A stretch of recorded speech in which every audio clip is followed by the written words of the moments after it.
여러분 반갑습니다. 인사해 보겠습니다. 안녕하십니까? 여러분 말씀 들을 준비 다 되셨나요? 말씀 노트랑 다 꺼내시고 오늘도 판서 없이 우리 PPT로 하지만 PPT가 굉장히 설교 준비하는데 오래 걸려요. 그래서 제가 이렇게 안 하려고 하지만 그럼에도 요셉 한 달 동안 요셉을 본다 했는데요. 우리 요셉을 이해하는데 같이 우리 또 PPT로 할 때 여러분 기록할 거 기록하시고 또 적을 내용 적으시면 감사하겠습니다. 알겠죠? 알겠습니까? 모르겠습니까? 그리고 우리 3월 셋째 주 우리 구역 교과 또 기도처럼 메시지 참고하면 될 것 같아요. 이 시간 노예가 된 요셉 우리 PPT 한번 띄워주시면 감사하겠습니다.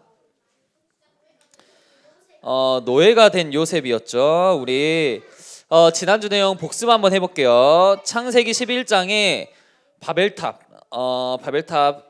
사건 속에서 믿음의 조상을 한 명 뽑았다고 했어요. 믿음의 조상을 한 명 뽑았는데 그 사람이 누구라고요? 아브라함. 그쵸. 그래서 우리 아브라함의 아들이 누구라 했어요? 아브라함의 아들 이삭, 그리고 야곱, 그리고 요셉, 이렇게까지 이어지는 내용 들었죠? 근데 여러분 요셉이 꿈을 꿨죠. 그 꿈을 통한 인생의 여정 CBDIP 이게 뭐라고 했죠? 뭡니까? 사탕 줄게요. 뭐예요? C. 네,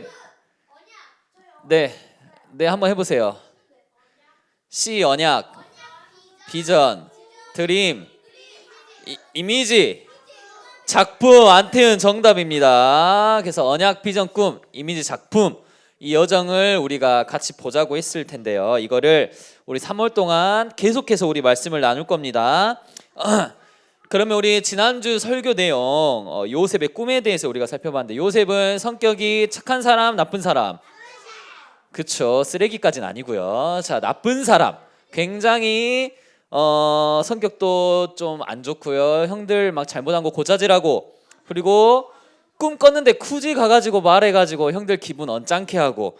자, 지난주 여기까지 봤어요. 그러면 어떻게 될까? 그래서 오늘 본문의 배경을 시작합니다. 오늘은 어떻게 스토리가 되냐? 그의 형들이 세겜이란 땅에 갔어요. 가서 아버지 양떼를 치고 있는데 아버지가 요셉에게 이르되 너의 형들이 세겜에 양을 치지 아니하느냐? 그래서 너를 그들에게 보내리라 하고 요셉을 심부름을 시켰습니다. 그래서 양 치고 있는 형들한테 요셉이 가서 형님들 아버지 심부름 왔습니다 라는 지금 성경 배경이에요. 그런데 지금 꾼 걸 말하고 요셉 형들의 심기가 좋아요, 안 좋아요? 굉장히 안 좋죠. 그래서 멀리서 저 요셉이 걸어오는데 저 멀리서부터 보이고 요셉이 가까이 오니까 오기 전에 그들이 요셉을 멀리 보고 어떻게 해요? 죽이려고 이제 생각을 한 거예요. 형들이 그 정도로 지금 형들이 열을 받았어. 그래서 자, 어떻게 생각하냐? 자, 그를 죽여 한 구덩이에 던져서 우리가 말하기를 악한 짐승이 그를 잡아먹었다고 하자. 그렇게 죽이려고 형들이 이제 작당을 한 거죠. 근데 이렇게까지 요셉 동생을 어떻게 죽일 수 있겠습니까? 말도 안 되죠.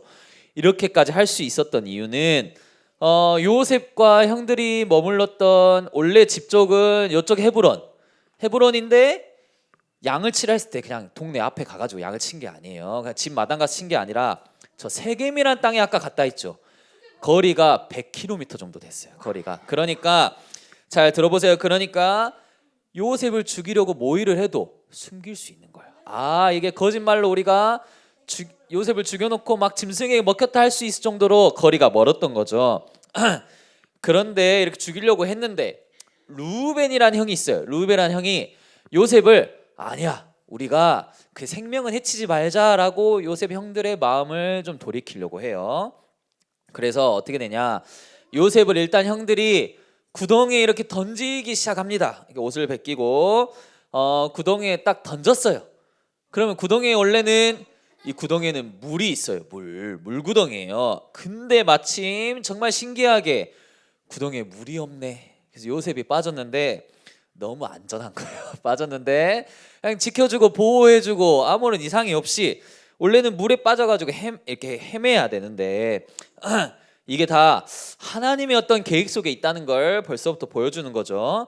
그래서 형들이 구덩이에 이렇게 넣어놓고 이제 쉬고 있어요. 그래서 형들이 앉아서 음식을 먹다가 눈을 들어 봤는데 갑자기 또 신기한 일이 일어난 거예요. 뭐냐? 그냥 마침 음식을 먹고 있는데 애굽으로 가는 한 무리의 이스마엘 사람을 만난 거예요. 이스마엘 사람들이 저쪽에서 오고 있는데 이 낙타들의 여러분 뭐 뮤지컬 할 때 했었죠. 향품과 유황과 물약을 싣고 애굽으로 내려가는 이 말은 뭐냐? 상인이란 거예요. 상인. 이게 물건을 팔고 사는 사람. 이스마엘 사람들이 지나가는데 당시에는 애굽이 최고의 강대국이었어요. 그 당시에 요셉 살던 시대에 애굽이 전 세계에서 세계 무역의 중심지. 그래서 이 상인들이요 물건을 사거나 사람들 노예를 사가지고 애굽으로 파는 거예요. 상인들이 그랬어. 애굽에다가 노예도 팔고 애굽에다 물건도 팔고. 자, 그런 이스마엘 상인들이 지나가고 있는데 하필 그때 유다라는 또 형이 있는데 유다라는 형이 자기 형제들한테 이렇게 말한 거예요. 아, 동생을 죽이고 피를 흘리면 그게 덮어둔들 무엇이 유익할까? 그래서 죽이지 말고 저 상인한테 노예로 팔자. 이렇게 시작을 한 거예요. 그래서 요셉을 은 20 굉장히 헐값입니다. 왜냐하면 그때 당시 노예 가격이 은 20이었어요. 그러면 정상 가격이죠. 근데 요셉은 노예가 아니었어. 그래서 은 20에 파는 거는 헐값인 거예요. 노예가 아닌 사람을 노예로 판다. 이거는 굉장히 말이 안 되는 그냥 값을 안 매기고 팔았다 이 말이에요. 그래서 요셉이 이제 애굽의 노예로 끌려가게 된 거예요. 노예가 아닌데 노예로 끌려가고 있는 상황. 그런데 이제 형들이 불안하잖아요. 애굽 이제 요셉을 형한테 신부는 보냈는데 형들한테 이제 요셉이랑 같이 와야 될 거 아닙니까 집에. 그래서 아버지한테 이렇게 거짓말을 해요. 뭔 거짓말을 하냐? 형들이 너무 불안하니까 요셉의 옷을 가져다가 요셉의 옷을 찢어가지고 짐승의 피를 묻힌 거예요. 그래서 요셉이 저기 세겜 땅에서 짐승에 잡아 먹혔습니다라고 거짓말을 하고 이제 아버지를 속였던 거죠. 그래서 아버지는 애통해하면서 실제로 요셉이 죽었다 이렇게 생각을 해요. 그런데 지금부터 요셉의 여정이 시작이 되는 거예요. 얼마나 요셉의 여정이 CBDIP였는지 얼마나 하나님의 절대 계획이었는지 나오는데요. 자, 애굽으로 팔려갔다 했죠. 아까. 그럼 애굽에 팔려갔을 때 그 요셉을 산 주인이 있을 거 아닙니까? 그 주인이 바로 그 미디안 사람들은 그를 애굽에서 노예로 팔았는데 그 주인이 애굽 왕 바로의 신하 친위 대장 보디발이었더라. 여러분 보디발 들어본 적 있죠? 보디발 어디서 들어봤습니까? 몰라요. 자, 보디발이란 사람은 친위 대장. 영어로 이거 읽어볼 사람. 걸드요. 자, 가드. 가드라고 그 경호원. 알죠? 막 가드 친다 이렇게 하잖아요. 대통령이 지나가면 검은색 양복 입은 경호원이 있고 유명한 사람들이 경호원이 있는데 캡틴이래요. 캡틴 선웅님밖에 모르죠. 경호원의 캡틴, 경호원의 우두머리. 즉 왕의 경호와 호위를 맡은 군대 우두머리라는 뜻인데 당시는요, 여러분 왕을 죽이고자 하는 살해 협박 또 왕을 죽이고자 하는 그 시도들이 굉장히 많았어요. 지금처럼 막 청와대 막 옆에 막 뭐 감시 쳐져 있고 그런 게 아니라 막 밤에 몰래 들어와 가지고 왕을 죽이고자 하는 그런 위협들이 많았으니까 여러분 그 경호를 아무한테나 맡기지 않을 거 아닙니까? 경호를 가장 중요한 사람, 내가 가장 믿을 수 있는 사람, 우리 민혁이 누굴 가장 믿을 수 있어요? 나 자신. 말도 안 되죠. 자신을 믿지 마세요. 자, 왕의 어떤 최측근이지 않겠습니까? 아, 이 사람은 너무 신뢰. 이 사람은 내 편이야. 그 사람이 바로 보디발이었던 거예요. 그래서 보디발 집에 이렇게 노예로 팔려가게 된 거죠. 왜 보디발 집에 팔려갔을까 생각을 해보세요. 결론은 뭐예요? 요셉은 애굽 왕을 만나야 돼. 그게 우리가 다 알고 있는 일이잖아요. 애굽 왕으로 만나야 되는데 애굽 왕을 만날 그 접점이 없어. 그래서 보디발 집으로 간 게 여러분 우연이 아니라 여러분 노예로 가는 일은 하나님의 계획 속에 있었던 일인 거예요. 요셉이 노예로 갔다고 내가 잘못해가지고 형들한테 팔려가지고 형들이 나 괴롭혀가지고 노예로 갔나가 아니라 하나님이 요셉 왕을, 그 바로 왕을 만나기 위해 노예로 보내시고, 노예로 안 갔으면 요셉은 애굽으로 갈 수 있는 상황이 없어요. 애굽 시민이 아닌데 어떻게 애굽으로 가겠습니까? 그래서 다 하나님의 계획 속에 있었고, 그 여정이 바로 언약의 여정이다. 자, 시 언약을 붙잡았죠. 요셉이 창세기 37장에 꿈을 꿨다 있습니다. 그 꿈의 언약을 딱 붙잡고 인생을 시작한 거예요. 그래서 요셉의 인생은 하나님이 책임지시는 거예요. 하나님의 언약을 품고 갔으니까 하나님이 다 지키시고, 아니 구덩이에 빠졌는데 구덩이에 물이 없네. 구덩이에 빠졌는데 갑자기 상인이 지나가네. 상인한테 노예로 팔렸는데 그게 보디발 집이네.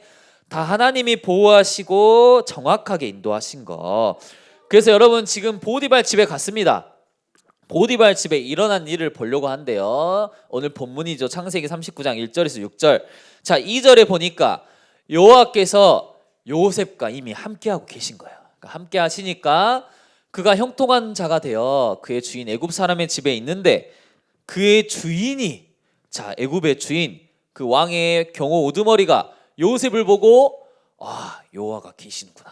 아, 하나님이 함께 하시는구나. 예레미야를 보고, 아, 예레미야 하나님과 함께해라고 그 대통령의 경호원이 이렇게 인정을 하는 거예요. 그래서 어떻게 되냐? 여러분 다 아시는 내용이죠. 요셉을 가정 총무로 삼는다. 총무로. 가정의 모든 일을 맡기는 주인. 이 사람한테 맡겨서 너가 이 집안 살림을 다 해라. 귀찮은 일이 아니죠. 노예였잖아요. 그래서 자기 소유를 다 위탁했어요. 보디발의 돈도 다 주고, 보디발의 재산도 다 맡기고, 달러가 있겠습니까? 자, 달러도 맡기고 뭐 이런 식인 거예요. 그래서 그가 요셉에게 자기 집과 모든 소유를 주관하게 한 때부터 어떻게 돼요? 여호와께서 요셉을 위하여 애굽 사람의 집에 복도 내리시고, 또 그 복이 그의 집과 밭에 있는 모든 소유에게 미친 거예요. 여러분, 애초에 하나님이 요셉을 하나님이 보디발 집에 보내셨죠. 자, 보디발이 요셉을 산 게 아닙니다. 하나님이 보내신 거예요. 그렇기 때문에 하나님이 요셉 때문에 복도 주시고, 하나님이 요셉 때문에 이 가정에 축복도 주시고, 즉 요셉이 있는 곳에 여러분 하나님 나라가 임하는 거예요. 하나님 나라가 요셉이 있는 곳에 임하는 거예요. 그래서 여러분 언약 붙잡고 여러분이 있는 현장에 하나님 나라가 임하는 거예요. 그 여러분 세 번째가 중요한데요. 세 번째, 영적 서밋이라는 단어 알죠? 우리 계속 이 단어 나오고 있는데, 여러분 먼저 중요한 거는 여러분 영적으로 언약 붙잡고 서는 게 중요해요. 여러분 공부 잘하고 이거 중요하지 않습니다. 뭐 일 잘하고 그런 거 중요하지 않아요. 요셉이 뭐 가자마자 일을 잘했겠습니까? 자, 여러분 인정받고 뭐 성공하고 이런 거 중요하지 않아요. 먼저 영적으로 준비되어 있으면 다 따라오는 거예요. 요셉처럼. 아, 내가 영적으로, 아, 저 친구는 하나님이 함께 하는구나. 아, 내가 가정 총무로 삼아야지. 이렇게 할 수 있는 거예요. 자, 그런데 세 번째, 세상의 유혹이 옵니다. 자, 이 학원 봉우가 왜 여기서 끊어진지 모르겠어요. 갑자기 세상의 유혹이 와요. 여러분 아무리 언약을 붙잡고 살아가지만 문제가 올 때가 있어요. 그게 뭐냐? 뜨등 보디발의 아내라는 분이 있어요. 이분이 유혹을 하기 시작합니다. 자, 요셉이 가정 총무로 일을 하고 있어요. 굉장히 용모가 빼어났다고 성경에 나와 있어요. 잘생기고 또 일도 잘하고, 요셉 그 보디발이 모든 소유를 맡기니까 아내는 세상이에요. 세상이 요셉을 보고 이제 호기심이 생기고 유혹을 하기 시작한 거예요. 그래서 실제로 요셉을 유혹을 합니다. 막 옷도 벗겨요. 그래서 요셉이 자, 그런 상상하지 마시고, 그래서 요셉이 너 가져가라 하고 옷 줘버리고 도망가 버립니다. 그 유혹을 뿌리쳐요. 그래서 어떻게 되냐? 보디발 아내가 화가 났어요. 감히 나를 거절해? 하면서 요셉이 자기를 이제 음해하려 했다 거짓말을 하고 요셉을 감옥에 가둬버려요. 자, 감옥에 가둔 내용이 더 중요해요. 여러분 잘 보세요. 요셉은 그 당시 노예였어요. 자, 노예가 잘못하면 노예 목숨은 그냥 한순간이에요. 그 보디발이 한순간에 죽여도 되지만 감옥에 가둬놨던 거예요. 그 말은 요셉은 하나님이 끝까지 지키시고 보호하시고 감옥한 여정도 어찌 보면 하나님의 계획 안에 있구나. 이걸 여러분이 딱 인지해 주시고, 자, 감옥한 여정은 우리 다음 주부터 보게 됩니다. 자, 다음 주 예고편 미리 본 거고요. 자, 보디발의 아내도 세상이 유혹할 수도 있어요. 그리고 여러분 인생 살아가면서 우리 항상 보는 거 창세기 3장, 6장, 11장에 나 물질 성공이 여러분을 딱 삼키려고 항상 유혹해요. 그런데 여러분 이것들이 찾아왔을 때 굴하지 않는 게 중요해요. 이것들이 찾아왔을 때 여러분 문제 오면 흔들리고 유혹 오면 유혹 넘어가고 뭐 이거 하자 그러면 우르르 몰려가서 이거 하고 친구들이 저거 하자 그러면 우리가 저거 하고 친구들이 이거 해보자. 아이 너 왜 예배드려? 너 왜 뭐 언약의 여정이 뭐야? 뭐 하나님이 뭐야 하면 아 그런가? 이런 게 아니라 요셉처럼 어떤 세상의 유혹에도 흔들리지 않고 세 번째 자 이거 적으세요. 하나님의 절대 계획을 붙잡고 가는 게 중요합니다. 하나님의 절대 계획. 하나님의 절대 계획은 우리 다음 시간에 볼 거예요. 요셉이 애굽으로 가서 해야 될 일이 있어요. 그 일을 위해 요셉이 딱 이 언약을 붙잡고 걸어갔던 거예요. 그래서 여러분 결론입니다. 자 빨리 끝나죠. 우리 계속해서 CBDRP의 여정을 보고 있어요. 우리 지난주에 요셉이 언약을 딱 붙잡았어요. 그 언약은 꿈을 꾼 거예요. 아 나를 통해 세계복음 하겠다. 그거를 비전으로 붙잡은 거예요. 여러분 비전 붙잡을 때 뭐예요? 막 대통령 되고 싶다. 뭐 누구 농구 선수 되고 싶다. 막 다양한 꿈을 꾸잖아요. 요셉은 난 세계복음 해야 돼. 이 비전을 얼마나 꿨던지 꿈에 나올 정도로 꿈을 꿔본 거예요. 근데 여러분 아까 말씀드린 것처럼 요셉이 가는 여정 속에 노예로 팔려가기도 하고 문제가 오기도 하고 감옥에 억울하잖아요. 근데 감옥에 끌려가기도 하지만 말씀 붙잡고 요셉이 일어났어요. 이거는 또 다음 주에 볼 겁니다. 그래서 우리가 작품 또 애굽의 총리로 가는 여정까지 우리 살펴볼 건데요. 이 CBDRP의 여정을 여러분이 딱 인지하고 자 이건 요셉의 CBDRP예요. 여러분께 아니에요. 알겠죠? 자 여러분이 잠자다 꿈꿀 수 있어요? 없습니다. 여러분의 여정이 아니니까 우리 또 오늘 공과 공부하면서 CBDRP 그럼 나는 어떤 언약을 붙잡고 나는 어떤 비전을 가지고 어떤 꿈을 꿔야 될까? 나의 언약은 뭘까? 나는 어떤 말씀을 붙잡고 살아가야 될까를 한번 또 포럼해 보시고 여러분의 CBDRP를 발견하는 그런 시간 되길 바랍니다. 알겠죠 여러분? 알겠습니까? 모르겠습니까? 자 기도하고 마무리하도록 하겠습니다. 하나님 감사합니다. 요셉의 인생 스토리를 또 계속해서 살펴보고 있습니다. 하나님 단순한 성경의 스토리가 되지 않게 하시고 단순한 요셉의 이야기가 되지 않게 하시고 요셉의 사건을 통해 정확한 언약을 붙잡는 그런 전환점이 되게 하옵소서. 하나님의 절대 계획 안에 있음을 우리가 알고 하나님의 말씀 따라 하나님의 정확한 언약 따라 우리 초등부 모든 렘넌트들이 시작할 수 있도록 인도하옵소서. 어떤 세상의 유혹과 문제가 찾아오더라도 흔들리지 않고 말씀 따라갈 수 있는 초등부 렘넌트들이 되게 하옵소서. 또 살아계신 주 예수 그리스도 이름으로 기도합니다. 아멘.